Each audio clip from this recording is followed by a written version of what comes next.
നമ്മളിന്ന് പുതിയ ഒരു ചാപ്റ്ററിലേക്ക് നമ്മൾ പ്രവേശിക്കുകയാണ്. പഴയ നിയമവും പുതിയ നിയമവും തമ്മിലുള്ള വ്യത്യാസം.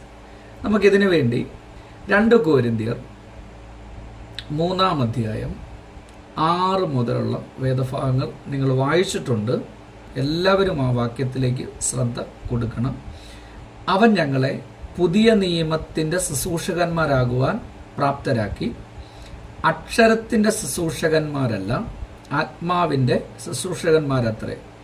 ഒന്നാമത് ഒന്ന് എഴുതി വെച്ച്, അക്ഷരത്തിൻ്റെ ശുശ്രൂഷകന്മാരല്ല, ആത്മാവിൻ്റെ ശുശ്രൂഷകന്മാരത്രേ. അപ്പം അക്ഷരത്തിൻ്റെ ശുശ്രൂഷയുടെ ഓപ്പോസിറ്റ് സൈഡ് ഏതാ? ആത്മാവിൻ്റെ ശുശ്രൂഷ. അക്ഷരത്തിൻ്റെ ശുശ്രൂഷ ഒരു വരയിടുക, ആത്മാവിൻ്റെ ശുശ്രൂഷ. എന്താ ഈ അക്ഷരത്തിൻ്റെ ശുശ്രൂഷ? എടുത്തേ മത്തായിയുടെ സുവിശേഷം ഒന്ന് എടുത്തേ. മത്തായിയുടെ സുവിശേഷം 19-ാം അധ്യായം 16-ാം വാക്യം 16 മുതലൊന്ന് വായിച്ചേ. സത്യത്തിൽ ഇദ്ദേഹം വന്ന ആരടുത്ത് വന്നാ ചോദിക്കുന്നത്? യേശുവിന്റെ അടുത്താണ്. യേശു ആരാണ്? നിത്യജീവനല്ലേ? യോഹന്നാന്റെ സുവിശേഷം ലാസറിന്റെ കല്ലറവാതിക്കൽ വെച്ച് മാർത്തയോട് പറയുന്നത്, ഞാൻ തന്നെ പുനരുദ്ധാനവും ജീവനുമാകുന്നു. ഈ ജീവന്റെ അരികിൽ വന്നിട്ട് ആരോടാ ചോദിക്കുന്നത്? നിത്യജീവനെ പ്രാപിപ്പാൻ ഞാൻ എന്ത് ചെയ്യണമെന്ന് ആരോടാ ചോദിക്കുന്നത്? ഈ നിത്യജീവനോട് തന്നെയാണ് ഇവൻ വന്ന് ചോദിക്കുന്നത്. എൻ്റെ അരികിൽ വന്നിട്ട് ഒരാൾ എന്നോട് പറയാണ്, ഞാൻ റെജിയെ ഒന്ന് കണ്ടുപിടിക്കാൻ ഞാൻ എന്നാ ചെയ്യണമെന്ന് ചോദിക്കുന്നത് പോലെയാണ് യേശുവിന്റെ അരികിൽ വന്നിട്ട് ഒരാൾ ചോദിക്കുകയാണ്, നിത്യജീവൻ പ്രാപിപ്പാൻ ഞാൻ എന്നാ ചെയ്യണം? ഒരു വാക്യം കൂടെ വായിച്ചാൽ കുറച്ചുകൂടെ മനസ്സിലാവും. യോഹന്നാന്റെ സുവിശേഷം 5-ാം അധ്യായത്തിലേക്ക് വന്നു. യോഹന്നാന്റെ സുവിശേഷം 5-ാം അധ്യായത്തിലേക്ക് പോകും. യോഹന്നാന്റെ സുവിശേഷം 5-ാം അധ്യായം 39 മുതലൊന്ന് വായിച്ചേ. നിങ്ങൾ തിരുവെഴുത്തുകളെ ശോധന ചെയ്യുന്നു, അവയിൽ എന്തുണ്ട്? നിത്യജീവൻ ഉണ്ടെന്ന് നിങ്ങൾക്ക് ഒരാൾ വന്നിട്ട് പറയുവാണ്, നിത്യജീവനെ പ്രാപിപ്പാൻ ഞാൻ എന്തോ ചെയ്യണമെന്ന് ചോദിച്ചു. യേശു യോഹന്നാന്റെ സുവിശേഷത്തിനകത്ത് പറയുന്നു, ഈ തിരുവെഴുത്തിനകത്ത് നിത്യജീവൻ ഉണ്ടെന്ന് നിങ്ങൾ നിരൂപിക്കുന്നുണ്ട്. ആ തിരുവെഴുത്ത് ആർക്ക് സാക്ഷ്യം പറയുക? യേശുവിന് സാക്ഷ്യം പറയുകയാണ്. അർത്ഥം ഇത്രയേ ഉള്ളൂ, ഈ തിരുവെഴുത്ത് വായിച്ചിട്ട് യേശുവിന്റെ അരികിൽ എത്തുന്നില്ല എങ്കിൽ അത് അക്ഷരത്തിന്റെ ശുശ്രൂഷയാണ്. ഞാൻ യേശുവിന്റെ അരികിൽ എത്തുന്നെങ്കിൽ അതെന്ത് ശുശ്രൂഷയായിട്ട് മാറും? ആത്മാവിന്റെ ശുശ്രൂഷയായിട്ട് മാറും. പഴയ നിയമ എഴുത്തുകൾക്കകത്തൂടെ ആരുടെ അരികിൽ എത്തണം? നമ്മൾ യേശുവിന്റെ അരികിൽ ചെല്ലണം. അങ്ങനെ ചെല്ലാൻ പറ്റുന്നില്ല എങ്കിൽ, യേശുവായിട്ട് സമ്പർക്കം പുലർത്താൻ പറ്റുന്നില്ല എങ്കിൽ, ഇപ്പോഴും നമ്മളാകട്ടെ പഴയ നിയമ ഭക്തന്മാരാകട്ടെ അക്ഷരത്തിനകത്താണ് നിൽക്കുന്നത്. വെറും സ്ക്രിപ്ചറുകൾ വായിച്ച് കാണാതെ പഠിച്ച് അതും പ്രസംഗിച്ച് നടക്കുന്നതാണ് അക്ഷരത്തിന്റെ ശുശ്രൂഷ എന്ന് പറയുന്നത്. ഇത് വായിച്ചിട്ട് പറയുകയല്ല, ഇതിനകത്ത് എഴുതിയിരിക്കുന്ന വ്യക്തിയെ, ആ എഴുതിയ വ്യക്തിയെ പോയി കാണണം, ആ വ്യക്തിയുമായിട്ട് സംസർഗം പുലർത്തണം, ആ വ്യക്തിയുടെ കൂടെ നടക്കണം. അതാണ് ആത്മാവിന്റെ ശുശ്രൂഷ എന്ന് പറയുന്നത്. ദാനിയേൽ ഒന്ന് എടുക്കാമോ? എഴുത്തെന്ത് ചെയ്തു? കണ്ടു. വായിക്കാൻ അറിയത്തില്ല. ആരെയൊക്കെ കൊണ്ടുവന്നു? ശകുനവാദിയെ കൊണ്ടുവന്നു, മന്ത്രവാദിയെ കൊണ്ടുവന്നു, വിദ്വാൻമാരെ കൊണ്ടുവന്നു. അവസാനം രാജ്യത്തിലെ 2ാമനാക്കാമെന്ന് പറഞ്ഞു. എഴുതിയതാരാ? ദൈവം, കർത്താവ് അല്ലേ? എഴുതിയത് കർത്താവ്. എന്തുകൊണ്ടാണ് ഇവർക്കിത് വായിക്കാൻ പറ്റാഞ്ഞേ? ഈ എഴുതിയ ആളുമായിട്ട് ആർക്ക് ബന്ധമില്ല? ഇനി ബന്ധമുള്ള ആൾ ആരേ ഉള്ളൂ? ദാനിയേലേ ഉള്ളൂ. അച്ചാച്ചൻ വന്നാലേ ഇത് വായിക്കാൻ പറ്റത്തുള്ളൂ. ഈ എഴുതിയ ആളുമായിട്ട് സംസർഗം പുലർത്തുന്നില്ല എങ്കിൽ പഴയ നിയമം വെറും അക്ഷരങ്ങളായിട്ട് മാത്രം നിൽക്കും. പഴയ നിയമം എഴുതിയവന്റെ ആത്മാവുള്ള അവര് വായിക്കുമ്പോഴേ ഇത് മനസ്സിലാകത്തുള്ളൂ ഇതെന്തിനു വേണ്ടി വെച്ചിരിക്കുകയാണെന്നുള്ളത്. അതുകൊണ്ടാണ് ഈ പുസ്തകം വായിച്ചിട്ട് ദൈവം ഇല്ലെന്ന് പ്രസംഗിക്കുന്നവർ ഇത് മണ്ടത്തരമാന്ന് പറയുന്നത്. അവർക്കിത് മനസ്സിലാകുന്നില്ല. ദൈവത്തിന്റെ ആത്മാവുള്ള, ആത്മാവിനാൽ നിയോഗിക്കപ്പെട്ടവൻ ഉൽപ്പത്തി വായിക്കുമ്പോൾ അവൻ അതിനകത്തുനിന്നും കണ്ടെത്തുന്ന നിധികളും ഭയങ്കരമായിരിക്കും. മനസ്സിലാവുന്നുണ്ടോ? താഴോട്ടൊന്ന് വായിക്കാം. അപ്പോൾ ഈ എഴുത്ത് വായിച്ച് അർത്ഥം അറിയിക്കേണ്ടതിന് വിദ്വാൻമാരെയും ആഭിചാരകന്മാരെയും എന്റെ മുമ്പാകെ വരുത്തിയിരുന്നു. എങ്കിലും കാര്യത്തിൽ അർത്ഥം അറിയിപ്പാൻ അവർക്ക് കഴിഞ്ഞില്ല. ഞാനൊരു കാര്യം പറയട്ടെ, മന്ത്രവാദികൾക്കോ ജ്ഞാനവാദികൾക്കോ പിടികിട്ടാത്തത്, ഇവിടുത്തെ ഒരു ബൈബിൾ കോളേജിനും മനസ്സിലാകാത്ത ഹിഡൻ മിസ്റ്ററീസ് എന്റെ മുൻപിലിരിക്കുന്ന നിങ്ങൾക്ക് ഈ ബൈബിളിൽ നിങ്ങൾ എടുക്കും. കാരണം നിങ്ങൾ ഈ പുസ്തകത്തിന്റെ കൂടെയല്ല ഇരിക്കുന്നത്, ഈ പുസ്തകത്തിനകത്ത് പറഞ്ഞിരിക്കുന്ന ആളിന്റെ കൂടെയാണ് ഇരിക്കാൻ പോകുന്നത്. ഈ തിരുവെഴുത്തുകൾ ആരാണോ എഴുതിയത് ആ ആളുമായിട്ട് സംസർഗം പുലർത്താമെങ്കിൽ ഈ തിരുവെഴുത്തിനകത്ത് അടങ്ങിയിരിക്കുന്ന ഇന്നുവരെയും ഒരു പാസ്റ്റർമാർക്കും ഒരു അപ്പോസ്തലന്മാർക്കും തുറന്നു കിട്ടാത്ത വെളിപ്പാടുകൾ അക്ഷരത്തിൽ നിന്നും മാറി ആത്മാവിനകത്തേക്ക് നിങ്ങൾ കയറുമ്പോൾ ആത്മാവ് നിങ്ങളെ പഠിപ്പിക്കാൻ തുടങ്ങും. പ്രേമലേഖനം കൊടുക്കുന്നതിന്റെ ഉദ്ദേശം എന്താണെന്നറിയോ? ആ പേപ്പറും വായിച്ചിരിക്കാനല്ല. ആ പേപ്പറിലൂടെ ആരെ പോയി കാണണം? കൊടുത്ത ആളിനെ പോയി കാണണം. ആ ആളുമായിട്ട് സഹവസിക്കണം. ആ ആളുമായിട്ട് ഒരു റിലേഷൻഷിപ്പിലേക്ക് വരണം. അതാണ് ആ പേപ്പറിന്റെ ഉദ്ദേശം. ആ പേപ്പർ വായിച്ചുകൊണ്ടിരുന്നാൽ നീ അക്ഷരത്തിനകത്ത് തന്നെയാ ജീവിക്കുന്നത്. യഹോവ എന്റെ ഇടയനാകുന്നു, എനിക്ക് മുട്ടുണ്ടാകില്ല, അത് വായിച്ചുകൊണ്ടിരിക്കാനല്ല നമ്മളെ വിളിച്ചത്. ആ യഹോവ എന്റെ ഇടയനാകുന്നു, ആ ഇടയനെ പോയി എന്ത് ചെയ്യണം? കാണണം. യഹോവ എന്റെ ഇടയനാകുന്നു, എനിക്ക് മുട്ടുണ്ടാകില്ല ആരെഴുതിയതാ? ദാവീദ് എഴുതിയ. പുള്ളിക്കാരൻ ആരെ കണ്ടിട്ടാ എഴുതിയേ? ആ ഇടയനെ കണ്ടിട്ടാ എഴുതിയ. നമ്മൾ അദ്ദേഹം പറഞ്ഞ കാര്യം കോപ്പി അടിച്ച് പറഞ്ഞുകൊണ്ട് കിടക്കുക, യഹോവന്റെ ഇടയനാകുന്നു, യഹോവന്റെ ഇടയനാകുന്നു. ദാവീദ് നമ്മളോട് പറയുന്നത്, ഞാൻ അദ്ദേഹത്തെ കണ്ടിട്ട് എഴുതിയതാ, അദ്ദേഹവുമായിട്ടുള്ള സംസർഗത്തിൽ ഞാൻ അനുഭവം കൊണ്ട് എഴുതിയതാണത്. നിനക്കൊരു അനുഭവം ഇല്ലാതെ നീ അത് പറഞ്ഞ് കോപ്പി അടിച്ചോണ്ടിരിക്കുക. നമുക്ക് പ്രസംഗിക്കാനപ്പോ യഹോവന്റെ ഇടയനാകുന്നു, എനിക്ക് മുട്ടുണ്ടാകുകയില്ല. പെട്ടെന്ന് സാമ്പത്തിക ക്രൈസിസ് വന്നു, അപ്പം പറഞ്ഞു അണ്ണാച്ചി എന്റെ ഇടയനാകുന്നു. ആരാ? ചൊവ്വാഴ്ച അണ്ണാച്ചിക്കാരൻ.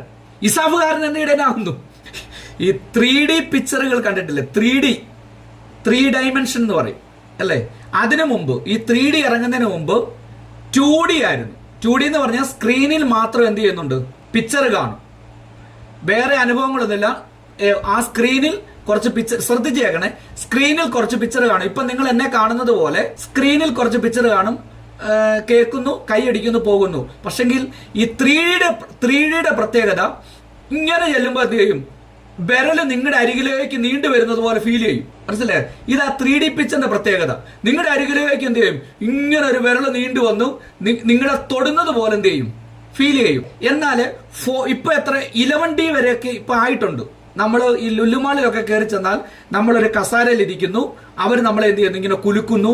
നമ്മൾ എന്ത് ചെയ്യും? ആ വിഷ്വലിന്റെ അകത്തേക്ക് എന്ത് ചെയ്യും? ഇറങ്ങിച്ചെല്ലും അല്ലേ? ഇറങ്ങിച്ചെല്ലും.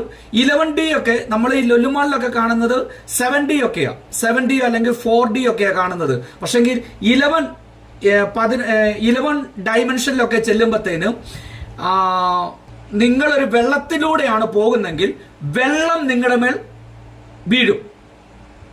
നിങ്ങൾ കാറ്റടിക്കുന്ന ഒരു സ്ഥലത്തൂടെ പോകുവാണെങ്കിൽ ആ കാറ്റ് നിങ്ങളുടെ മേലടിക്കും. ഒരു പൂ വിരിഞ്ഞു നിൽക്കുന്ന കാണുന്നെങ്കിൽ അതിന്റെ സ്മെൽ എന്ത് ചെയ്യും? എന്തുകൊണ്ടാണ് ഇത് പറയുന്നത് പറഞ്ഞുതരാം.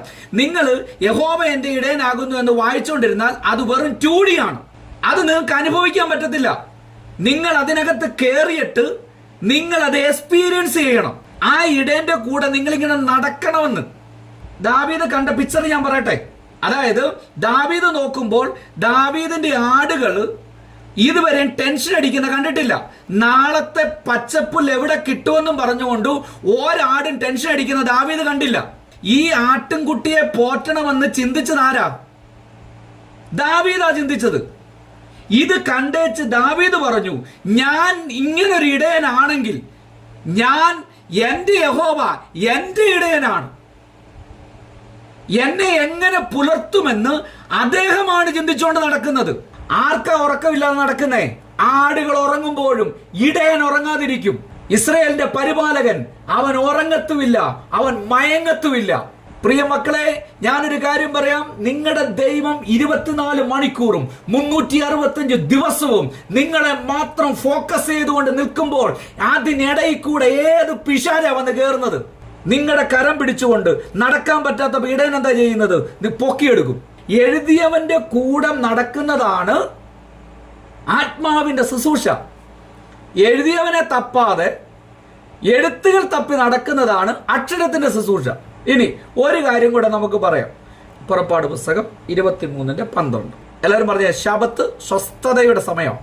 ശബത്ത് എന്തിനാണെന്നുള്ളത് എഴുതിയ ആള് വന്നപ്പോഴാണ് നമുക്ക് പിടികിട്ടുന്നത്.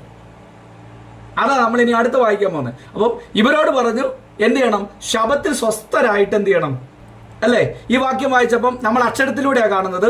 ഈ വാക്യം വായിച്ചപ്പോൾ ഒരു പണിക്കും എന്ത് ചെയ്യരുത്. ഇതല്ലേ അർത്ഥമുള്ളൂ. ഇതിനപ്പുറത്ത് എന്തെങ്കിലും അർത്ഥമുണ്ടോ? ഇല്ല. ഇതാണ് അക്ഷരത്തിന്റെ ശുശ്രൂഷ. ഇനി നമുക്കിത് എഴുതിയ ആള് വന്നു. എഴുതിയ ആള് വന്നപ്പം ഈ ആള് ഈ ശബത്തിനെ എങ്ങനെ കണ്ടെന്ന് നോക്കാം. എടുത്തേ ലൂക്കോസിന്റെ സുവിശേഷം 13-ാം അധ്യായം 10 മുതലൊന്ന് വായിച്ചേ. സാത്താൻ എത്ര സംവത്സരമായി? 18 സംവത്സരമായി ബന്ധിച്ചിരിക്കുന്ന ഇവളെ എന്ത് ചെയ്യണം? ബന്ധനം അഴിച്ചു വിടണം. അതായത് ശബത്ത് സ്വസ്ഥതയുടെ സ്ഥലമാ. പക്ഷെ ഇവക്ക് സ്വസ്ഥതയുണ്ടോ? 18 സംവത്സരമായിട്ട് ഇവക്ക് സ്വസ്ഥതയില്ല, കൂനിയായിട്ട് കിടക്കുക. കർത്താവ് പറയുകയാണ് ശബത്തിനകത്ത് സ്വസ്ഥമായി ജീവിക്കണമെങ്കിൽ ബന്ധനങ്ങൾ അഴിയണം. പണിയെടുക്കാതെ നിൽക്കുന്നതല്ല ശബത്ത്. ശബത്തിനകത്ത് കയറുക എന്ന് പറഞ്ഞാൽ നീ കഷ്ടത അനുഭവിക്കാതെ, പൈശാചിക ബന്ധനമില്ലാതെ ഫ്രീ ആയി നിൽക്കുന്ന ഏറിയാണ് ശബത്ത് എന്ന് പറയുന്നത്. ശബത്ത് എന്ന് പറയുന്നത് ബന്ധനത്തിനകത്ത് നിന്നിട്ട് അവൻ ശബത്തിലാന്ന് പറയാൻ പറ്റത്തില്ല. പ്രിയരെ, ഇതിനകത്ത് രോഗാത്മാവുണ്ടെങ്കിൽ നിങ്ങൾ ശബത്തിനകത്തല്ല. ഇപ്പോൾ തന്നെ യേശുവിന്റെ നാമത്തിൽ അത് ബ്രേക്ക് ആകട്ടെ. നിങ്ങളുടെ ശരീരം, മനസ്സ്, ആത്മമണ്ഡലം അതിനെ ഫ്രീ ആക്കുന്ന തലമാണ് ശബത്ത് എന്ന് പറയുന്നത്. ശബത്തിനകത്ത് ദൈവം എങ്ങനെ സ്വസ്ഥനായിട്ടിരിക്കുന്നോ അതുപോലെ നിങ്ങൾ സ്വസ്ഥനായിട്ടിരിക്കണം. നിങ്ങൾക്ക് ഒരു കാലത്തും ശബത്തിനകത്ത് രോഗിയായിട്ടിരിക്കാൻ പറ്റത്തില്ല. നിങ്ങൾക്ക് ഒരു കാലത്തും ശബത്തിനകത്ത് ബന്ധനാകാൻ പറ്റത്തില്ല. നിങ്ങൾക്ക് ഒരു കാലത്തും ശബത്തിനകത്തും അസ്വസ്ഥനായിട്ടിരിക്കാൻ പറ്റത്തില്ല. കാരണം ശബത്ത് എന്ന് പറയുന്നത് ദൈവത്തിന്റെ പ്രസൻസ് ഇറങ്ങി നിൽക്കുന്ന സ്ഥലമാണ് ശബത്ത് എന്ന് പറയുന്നത്. അങ്ങനെ പ്രസൻസിൽ ജീവിക്കാൻ പറ്റുന്നില്ല എങ്കിൽ ശബത്ത് എന്ന് പറയുന്നത് വെറും അക്ഷരമായിട്ട് മാത്രം നിൽക്കും. പഴയ നിയമം അക്ഷരത്തിന്റെ ശുശ്രൂഷയാണ്. ആ അക്ഷരം വായിച്ചുകൊണ്ട് ജീവിക്കുന്നതല്ല. അക്ഷരത്തിനകത്തൂടെ ആരുടെ അരികിൽ വരണം? എഴുതിയ ആളിന്റെ അരികിൽ വരണം. പക്ഷെങ്കിൽ കാലഘട്ടം കഴിഞ്ഞപ്പോൾ ഈ തിരുവെഴുത്ത് വെറും തോൽച്ചുരുളുകൾക്കകത്താക്കി ആ എഴുതിയ കാര്യങ്ങൾ ഇങ്ങനെ ഉരുവിട്ടുകൊണ്ടും അത് മാത്രം ചെയ്തുകൊണ്ടും ഇരിക്കുന്ന ആ പ്രക്രിയക്കകത്തല്ല നമ്മൾ ഇനി ജീവിക്കാൻ പോകേണ്ടത്. എഴുതിയ ആ വ്യക്തിയുടെ ആത്മാവിന്റെ കൂടെ നമ്മൾ സഞ്ചരിച്ചു തുടങ്ങുന്നതാണ് ആത്മാവിന്റെ ശുശ്രൂഷ എന്ന് പറയുന്നത്. ഈ പുസ്തകം വായിച്ച് കാണാതെ പഠിച്ച് അതിനനുസരിച്ച് പോകുന്നതല്ല ആത്മാവിന്റെ ശുശ്രൂഷ. പകരം എഴുതിയ വ്യക്തിയുടെ അരികിലേക്ക് ഇറങ്ങിച്ചെന്നിട്ട് ആ വ്യക്തിയുമായിട്ട് ഒരുമിച്ച് പോകുന്നതാണ് ആത്മാവിന്റെ ശുശ്രൂഷ എന്ന് പറയുന്നത്. ഇനി ഒരു കാര്യം കൂടെ നമുക്ക് ഒന്നെടുത്തൊന്ന് പഠിക്കണം. എങ്ങനെയാണ് ഈ ആത്മാവ് നമ്മളെ കൊണ്ടുപോകുന്നെന്ന്. യോഹന്നാന്റെ സുവിശേഷം 14-16 മുതലൊന്ന് വായിച്ചേ. കഴിഞ്ഞ തലമുറയ്ക്ക് കുറച്ച് തിരുവെഴുത്ത കൊടുത്തെങ്കിൽ പുതിയ നിയമത്തിനകത്ത് ആ എഴുതിയ ആത്മാവ് ഇറങ്ങി വരിക.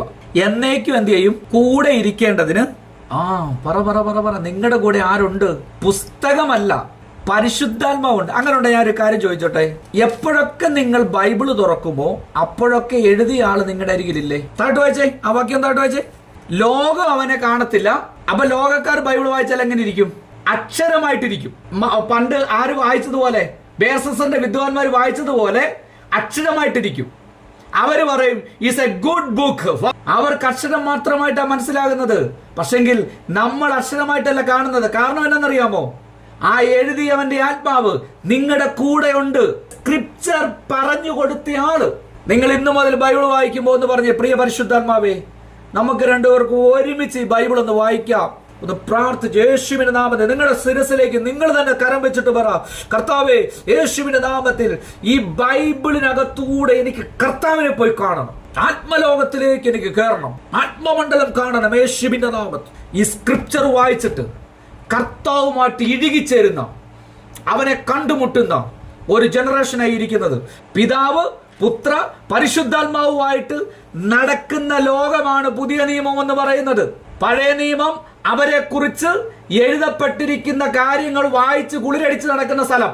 ആ എഴുതിയ ആളുകൾ ആരെയാണോ ഈ സ്ക്രിപ്ചറുകൾ പരിചയപ്പെടുത്തിയത്, ആ പരിചയപ്പെടുത്തിയ ആളുകൾ അവരുടെ കരം പിടിച്ച് അവരുടെ കൂടെ അവരുമായി ഒന്നിച്ച് അവരിൽ നിന്ന് കേട്ട് അവരോടുകൂടെ നടക്കുന്നതാണ് പുതിയ നിയമം എന്ന് പറയുന്നത്. പഴയ നിയമത്തിലെ ആളുകൾ സ്ക്രിപ്ചർ വായിച്ച് നടന്നെങ്കിൽ പുതിയ നിയമം ആത്മാവിന്റെ ശബ്ദം കേട്ട് നടക്കുന്നതാണ്.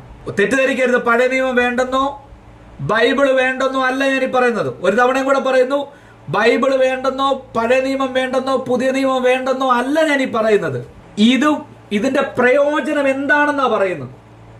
ഇത് വായിച്ചിട്ട് നിങ്ങൾ ഇതിനകത്ത് കുടുങ്ങിക്കിടക്കാതെ നിങ്ങൾ അവന്റെ കൂടെ ജീവിക്കുവാൻ നിങ്ങളുടെ മൈൻഡിനെ മാറ്റണം. അബ്രഹാമിന്റെ കാലഘട്ടത്തിൽ അബ്രഹാമിന്റെ ബൈബിൾ ഉണ്ടായിരുന്നോ? ആരുടെ കൂടെയാ നടന്നേ?